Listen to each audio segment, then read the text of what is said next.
Welcome to TJ9 News. Good evening all of you.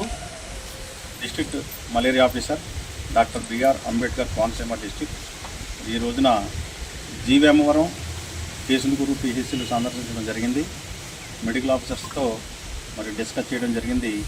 ప్రస్తుతం ఉన్నటువంటి ఈ కాలంలో ప్రస్తుతం క్లియరప్ అవుతున్నటువంటి స్టెప్టైఫస్ వ్యాధి గురించి కూడా మరి డిస్కస్ చేయడం జరిగింది.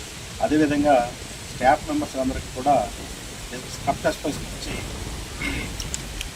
వారికి అవగాహన కల్పించడం, ప్రతి జ్వరాన్ని కూడా నమోదు చేసి ఎస్ ఫార్మ్లో అప్లోడ్ అయ్యే విధంగా చూడాలని చెప్పేసి, అదేవిధంగా ప్రజలకి హెల్త్ ఎడ్యుకేషన్ ద్వారా ఈ స్టెప్టైఫస్ నుంచి బాగుపడకుండా తప్పించుకునే విధంగా వారికి ఆరోగ్య విద్యను బోధించమని, ఇంటి చుట్టూ శుభ్రంగా ఉంచుకోమని, చెత్త చెదారం లేకుండా గడ్డి పొదలు ఇలాంటివి తొలగించుకోమని వారికి ఆరోగ్య విద్య బోధించడం ద్వారా ఈ వ్యాధి బారిన పడకుండా చూడమని చెప్పడం జరిగింది.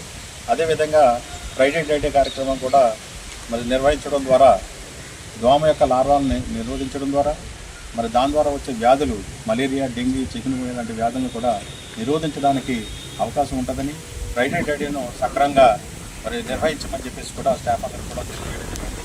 మరి అదేవిధంగా వెక్టార్ కంట్రోల్ హైజీన్ యాప్ అనేది ఒకటి ఉంది.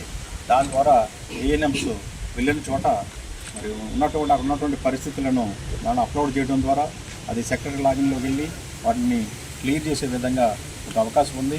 అంచేత ఎక్కడైతే మరి ఆ సోర్సెస్ ఉన్నాయో వాటిని అప్లోడ్ చేసే విధంగానో, ఏఎన్ఎంస్ మళ్ళీ వాటిని కన్ఫర్మ్ చేసే విధంగానో చేయమని చెప్పడం జరిగింది. అదేవిధంగా జీవేమవరంలోనూ కేసునూరులో కూడా మరి ల్యాబ్లను పరిశీలించడం జరిగింది. రికార్డులను పరిశీలించి మరి వాటిని రెక్టిఫై చేసుకోమని మిస్టేక్స్ని, చిన్న మిస్టేక్స్ని రెక్టిఫై చేసుకోమని మరి ల్యాబ్ టెక్నీషియన్స్ కూడా సూచించడం జరిగింది.